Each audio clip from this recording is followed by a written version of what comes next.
नमस्कार दोस्तों, आप सभी को हमारे YouTube channel Shri Ram Pintu success point में पुनः स्वागत है। और आप सभी को हम मैट्रिक परीक्षा 2021 की तैयारी करा रहे हैं और आप इम्पोर्टेंट क्वेश्चन हम आपके सामने लेकर के आए हैं परीक्षा 2021 के लिए। ठीक है, मैट्रिक की परीक्षा। और चलिए हम सवालों की ओर चलते हैं। हमारा सबसे पहला सवाल है, ठीक है, सबसे पहला सवाल हमारा क्या है कि 0.112111211121 इसी तरह से चलता जा रहा है और पूछा गया है कि ये कौन सी संख्या है। तो आप यहाँ पर देख रहे कि इसका कोई अंत नहीं हो रहा है और रिपीट भी नहीं कर रहा है, तो इसका मतलब ये हमारा अपरिमेय, ठीक है, अपरिमेय संख्या है। ठीक है, दूसरा नंबर का सवाल, दूसरा सवाल है कि बताइए 1/√2 है, मतलब 1/√2 कौन सी संख्या है। तो 1/√2 जो है हमारा अपरिमेय संख्या है ये। ठीक है, ये हमारा प्राकृतिक संख्या नहीं है, परिमेय संख्या नहीं है और इनमें से कोई नहीं, यानी अपरिमेय संख्या हमारा होगा, अपरिमेय संख्या है। सवाल नंबर तीसरा नंबर में है कि निम्न में कौन अभाज्य संख्या है। इसमें बोला गया कि कौन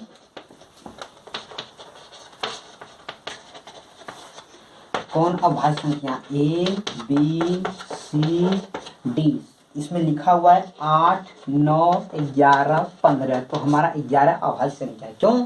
क्योंकि 11 जो है एक और अपने आप से ही कटेगा, यानी कि एक और अपने आप से कटता है और किसी भी संख्या से नहीं कटेगा, यानी कि 11 से ही कटेगा और एक से ही कटेगा और दूसरा से नहीं कटेगा, इसलिए ये हमारा हो गया। ठीक है, चलिए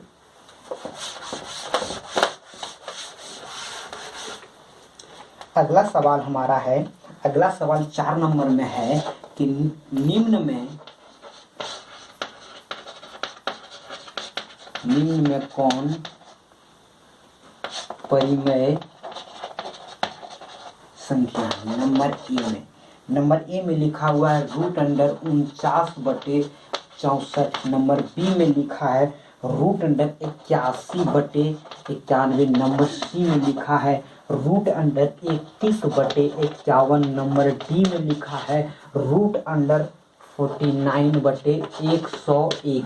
तो आप यहाँ देख लीजिए, 49 का होता है 7 और 64 का होता है 8, बाकी वाली इधर कैंसिल हो गया, यानी परिमेय संख्या पूछा था हमारा, ये परिमेय संख्या हो गया है धड़ल्ले से। ठीक है, चलिए अगला सवाल बहुत ही महत्वपूर्ण है। ठीक है, इसको मिटाने के बाद ही बताएंगे, जगह कम पड़ जाएगा आपके पास।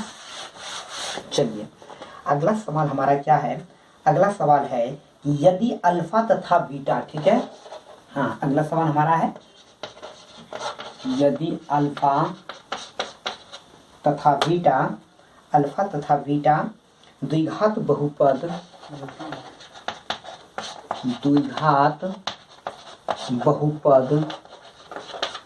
fx बराबर, ठीक है, द्विघात बहुपद fx बराबर क्या है हमारा x² है और +2x +3 का मूल हो तो 1/अल्फा प्लस 1/बीटा बराबर भाट, यानी कि इसका मान हमसे पूछा है। तो आप देखिए मान हमें किसका पूछा है, इसका था। आप सबसे पहले 1/अल्फा प्लस 1/बीटा को लिख लेंगे और ये भी का जोड़ अल्फा इंटू बीटा करके, और ऊपर में तो अल्फा और बीटा आएगा, एक बीटा अल्फा आएगा, लेकिन हमने सीधा करके इसलिए लिख दिया क्योंकि ये आपको आसान पड़ेगा लिखने में। तो यहाँ पर क्या है, योगफल, शून्यकों का योगफल और नीचे है गुणनफल। तो आप यहाँ से इसका समीकरण जो लिखा हुआ ले लीजिए ना। योगफल क्या होता है, -b/1, -2/1, यानी कुछ नहीं है तो कुछ नहीं।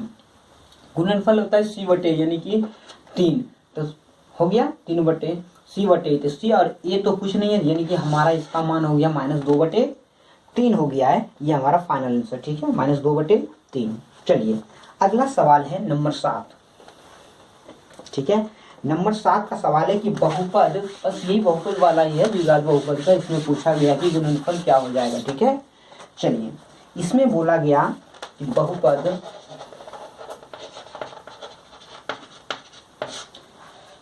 2 - x इंटू x माइनस 1 के शून्यकों का गुणनफल है, यानी कि शून्य का गुणनफल। तो पहले समीकरण को बना न लो। तो ये हमारा जो है, ठीक है, 2 है और माइनस में x इंटू एक्स, तो ये 2 हो जाएगा। यहाँ पर करेंगे माइनस एक्स स्क्वायर, ये माइनस माइनस प्लस एक्स, यानी कि हम अगर इसको सीधा करके लिखें तो माइनस एक्स स्क्वायर और ये प्लस और प्लस 2 हो जाएगा। ये हमारा समीकरण हो गया। अब यदि गुणनफल पूछा तो गुणनफल क्या होता है, c बटे a होता है। तो c हमारा 2 है और a हमारा 1 है, यानी कि -2 हमारा इसका आंसर हो जाएगा। ठीक है, -2, जो कि हमारा ऑप्शन नंबर ए में दिया गया है। ठीक है। अच्छा, अगला सवाल बोला कि निम्न में कौन बहुपद नहीं है। ठीक है, अगला सवाल बहुत ही महत्वपूर्ण है। ये सवाल हर मतलब एगो पूछा ही जाता है, आप इसे याद रखिए। ठीक है, जान लीजिए कि इसे एगो पूछा ही जाएगा। बोला गया कि निम्न में कौन बहुपद नहीं है, कौन बहुपद नहीं है, ये हमारा सवाल है। अब पहला नंबर में देख लेते हैं, यानी कि -2 है। अगला में है x पर 3 प्लस 1 और इसके अगला जो सी नंबर में है वह है x पर पावर -1/2 और -4x प्लस 1। ठीक है, और हमारा डी नंबर में है 3x स्क्वायर। तो ये भी बहुपद है, ये भी बहुपद है, ये भी बहुपद है, ये हमारा बहुपद नहीं है। तो हमारा ऑप्शन नंबर सी हो जाएगा। क्यों नहीं है, क्योंकि इस पर आप देख रहे हैं कि -1/2 मतलब पावर है, जो कि ऐसा नहीं होना चाहिए अचर पद पर। ठीक है, हाँ, प्राकृतिक संख्या होनी चाहिए। ठीक है, ये दूसरी संख्या नहीं होना चाहिए। चलिए, ये सवाल हो गया। अब अगला सवाल आपको बताने वाले हैं। ठीक है, बहुत ही दमदार सवाल है, समीकरण।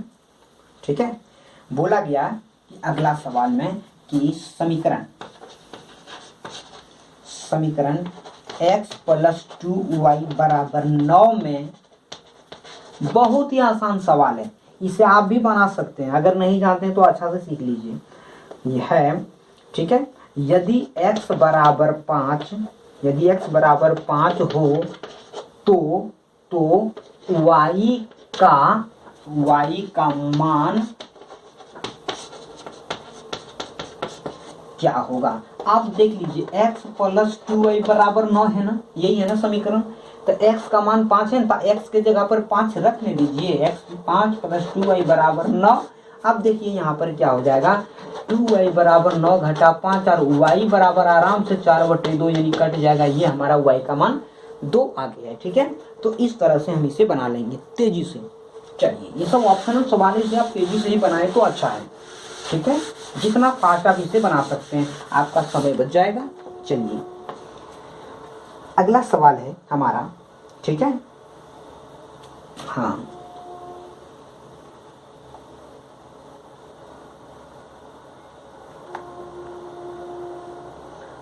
अगला सवाल हमारा जो है वो बहुत ही मज़ेदार सवाल है और आप इसे जो है एकदम सीखिए। ठीक है, और मज़ेदार सवाल यह है कि बाह्य बिंदु, कितना आसान सवाल है और अच्छा सवाल है। जो नहीं पढ़ा होगा एकदम बिल्कुल नहीं, उससे तो एकदम आता ही नहीं होगा। देख लीजिए इसे, बाह्य बिंदु। ठीक है, कितना हल्का हल्का सवाल आता है। बाह्य बिंदु से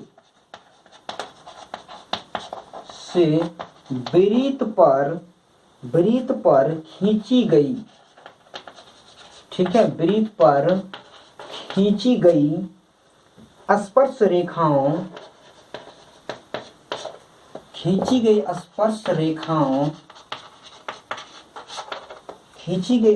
रेखाओं की लंबाई होगी। स्पर्श रेखाओं की लंबाई होगी। देखिए, यहाँ से तो एक ही सवाल पूछा गया, लेकिन यहीं से आपको 2-3 सवाल बता देंगे हम। जैसे कोई वृत्त है, ठीक है, मान लिया जाए ये हमारा वृत्त है, ये हमारा केंद्र है, वृत्त का केंद्र है, और किसी बाह्य बिंदु से, ठीक है, खींची गई स्पर्श रेखाओं, तो एक बाह्य बिंदु से कितनी स्पर्श रेखाएं खींची जा सकती है? 2 खींची जा सकती है। क्योंकि आप देख लीजिए, एक स्पर्श रेखा आप इधर से खींच देंगे, दूसरी स्पर्श रेखा आप इधर से खींच देंगे, ठीक है। एक बाह्य बिंदु से आप किसी वृत्त पर, ठीक है, 2 ही रेखाएं खींच सकते हैं। ये सवाल हमारा नहीं था, लेकिन आप इसे भी याद रख लीजिए, ठीक है। और एक तो ये है कि वृत्त पर, किसी भी वृत्त पर कितने स्पर्श रेखाएं खींची जा सकती है, तो इसमें 2 नहीं, इसमें अनंत हो जाएगा। क्यों होगा? यहाँ देखिए, एक तो इधर से आ गया स्पर्श रेखा, एक इधर से चला गया, एक इधर से चला गया। आप जहां से स्पर्श रेखा खींचेंगे वहीं से स्पर्श रेखा हो जाएगा एक वृत्त पर। लेकिन किसी बाह्य बिंदु से वृत्त पर अगर आप खींच रहे हैं स्पर्श रेखा, तो ये 2 से अधिक नहीं खींचा जाएगा, ठीक है। आप इसे याद रखिए। लेकिन हमारा जो सवाल है ये दोनों से अलग है। यहाँ पर आपको 3 सवाल का जवाब याद हो गया है। जैसे बाह्य बिंदु हमारा ये है, से वृत्त पर खींची गई स्पर्श रेखाओं की लंबाई होगी, क्या होगी भाई? लंबाई तो इसकी बराबर होगी ना, क्योंकि बाह्य बिंदु से खींचा जा रहा है ये, तो लंबाई हमेशा, इसको अगर आप यहाँ से भी एक बाह्य बिंदु, मान लो ये नहीं लेते हैं, अगर यहीं से आप लेंगे और यहाँ मिलाएंगे इस वृत्त पर, तो हमेशा ये जिधर मोड़ेंगे वो यहाँ भी मुड़ जाएगा, तो ये हमेशा बराबर ही होते हैं, ठीक है। आप इसे 3 सवाल, मैंने इस तरह से एक सवाल से आप 3 सवाल का जवाब याद कर लिए हैं, ठीक है। धन्यवाद। इन्हीं शब्दों के साथ में आप सभी को, इन्हीं सवालों के साथ मैं आप सबको विराम चाहता हूँ। फिर मैं अगले वीडियो में आपके सामने लेकर के आएंगे दमदार सवाल, ठीक है। धन्यवाद।